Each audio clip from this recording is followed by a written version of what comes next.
शायद तरक्की को नहीं पचा पा रहे रावण। एक बार फिर कार्यकर्ताओं को ज्ञान देते दिखे चंद्रशेखर रावण। एक बार फिर रावण का वीडियो वायरल हुआ है, जिसमें वो अपना स्वागत करने वालों को ज्ञान पेलते दिखे। स्वागत में डाले गए फूलों से आंख फोड़ने की बात कही।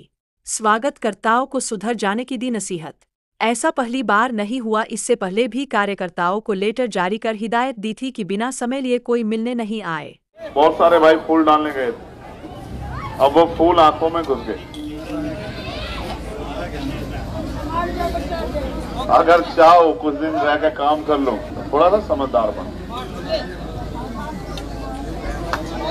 अगर आप ही समझो चोट लग जाएगी तो फिर काम ही नुकसान होगा काम का। जिम में वहां से चल के यहाँ आ गया था, मैं छोड़ के जा सकता हूँ। एक भाई और था जो दूध लेके आया था, जी पकड़ो पकड़ो, मैं कहा वहां तक तो चल कम से कम, एक बार रास्ते में तो हट जा।